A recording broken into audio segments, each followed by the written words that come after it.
Have you ever wondered why you keep repeating the same patterns in your relationships or why you've ended up in a career that you really just don't like?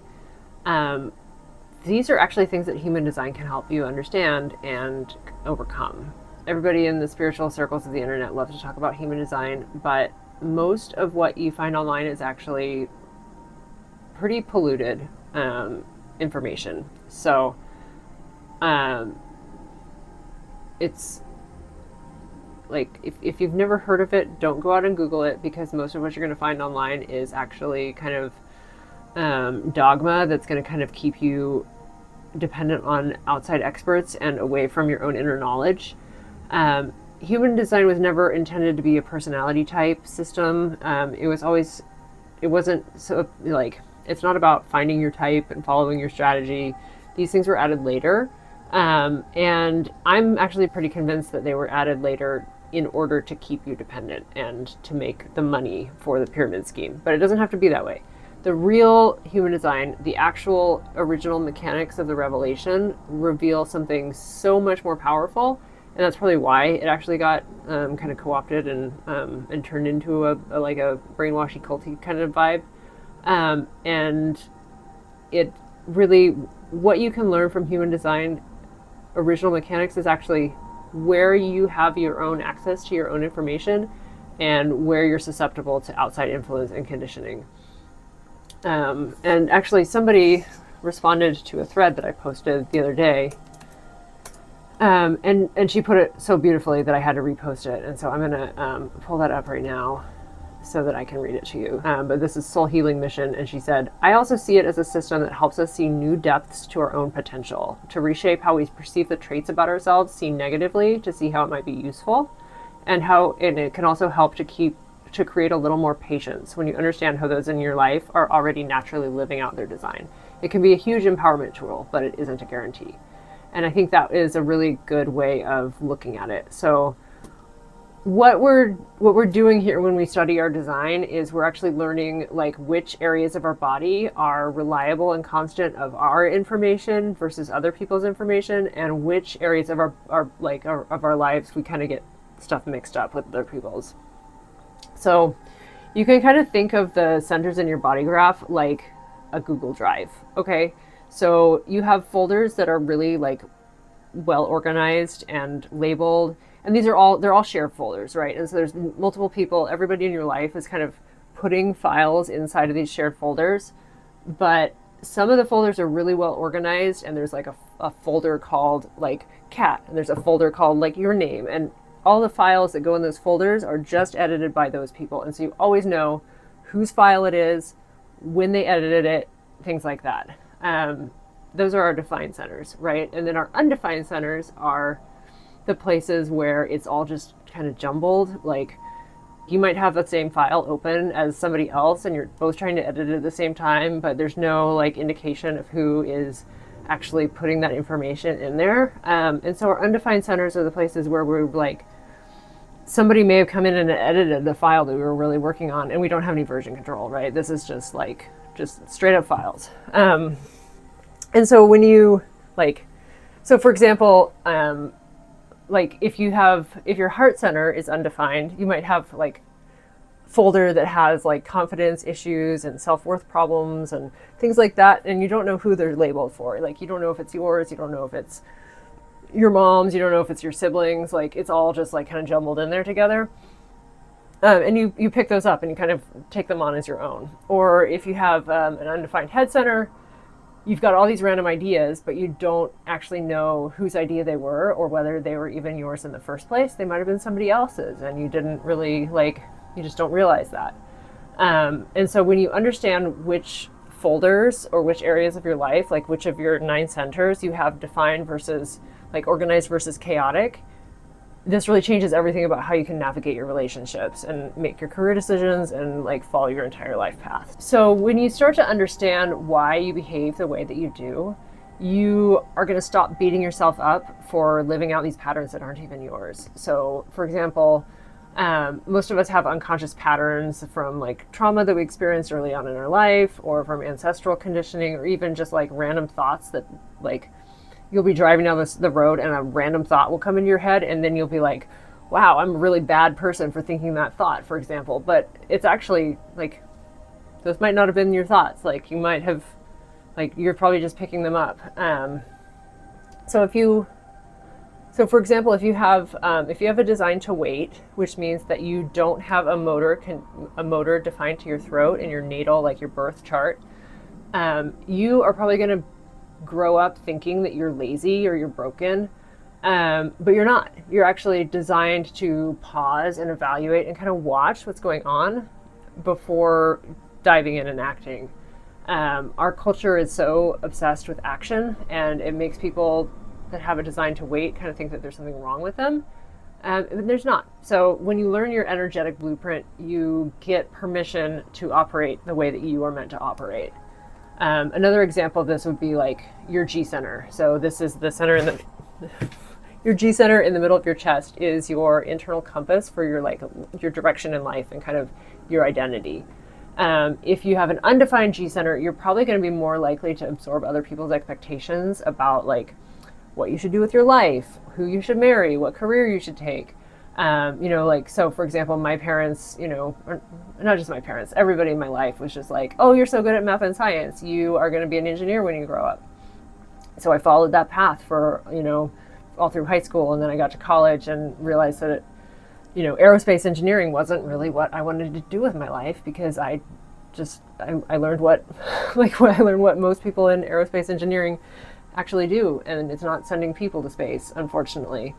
And so people who have defined G centers are more likely, at least this is the hypothesis, right? And everything in human design, we need to be like observing and correlating and making our own conclusions. But the prevailing wisdom about a defined G center is that you're going to be more intrinsically drawn to an individual path, right? That you're going to kind of know what you want to be when you grow up to a certain degree. And even if you change, like, not to say you're never going to change your mind, but once you're on the track, like, you're sure of it, right?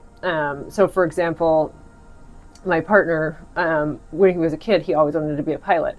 And he actually grew up thinking that wasn't possible, and that it wasn't really something that he was ever going to be able to achieve. But then eventually he admitted to himself that that had always been his dream, and we made it happen, and now he's a pilot. And for me, I have an undefined G center, and so yeah, I got halfway through college and realized that aerospace engineering just made me want to vomit. And I ended up having to drop out and go through all of these dark nights of the soul before I kind of started to figure out that I'm not actually broken for living this way. If this sounds really interesting to you and you want to learn to use your design for this kind of life navigation stuff, I am developing a course right now that teaches these mechanics without the mainstream type strategy, mind control stuff. There's a link in the description that you can join the waitlist for that program when it's released. Here's where I'm going to get a little bit spicy. Most of the human design content that you see online is total garbage, and it's designed to keep you in line. You see things that are follow your type and strategy. You have to be living and they call it living your experiment, even when the parameters and the outcome of the experiment are predetermined, right? As a generator, someone with a divine sacral who has a design to wait, my experiment would be just waiting to respond to life, and that's all I'm allowed to do. I'm never allowed to have a new idea or bring anything new into the world, which is silly, right? And it just kind of creates dependency, and I lived this way for a while, and I was just constantly oh, that was my idea, so I can't actually follow through with it. And that's really just it's just designed to keep me dependent and keep me disempowered.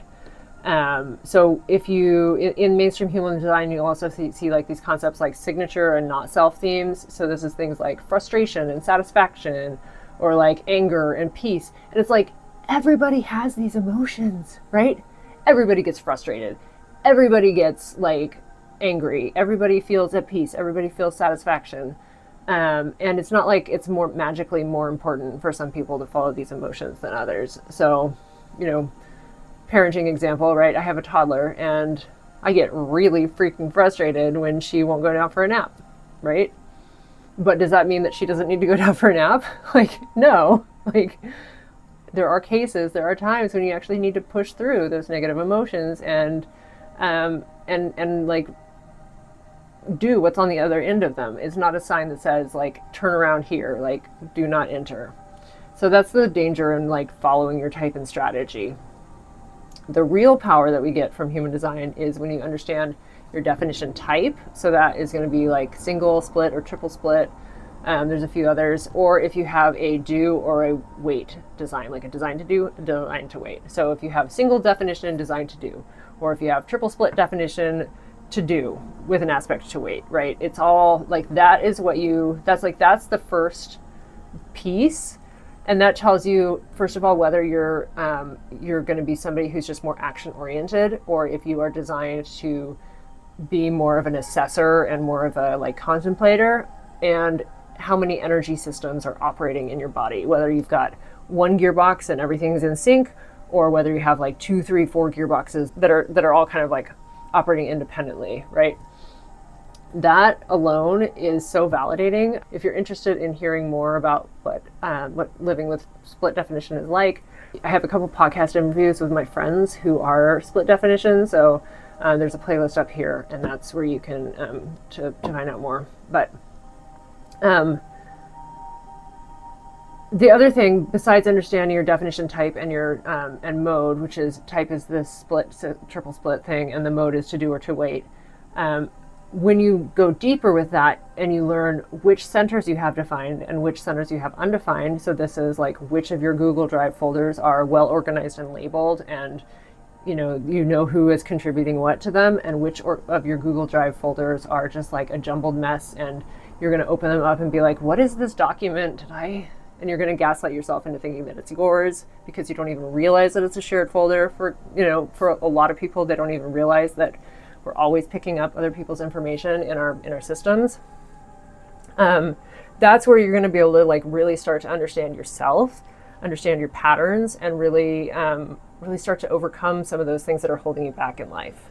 One thing that I think a lot of people don't realize is that, like, I don't know the percentage, but a wild percentage of our behavior, like 95, 99% of our behavior is just running on autopilot, right? We're always like running these programs, our habits, our scripts, and just like doing things automatically.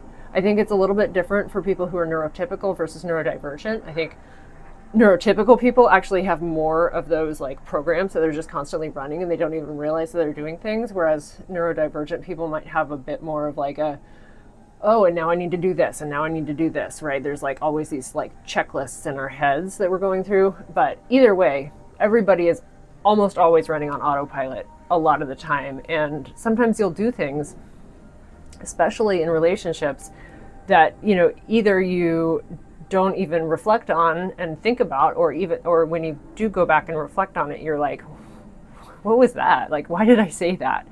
And it takes a lot of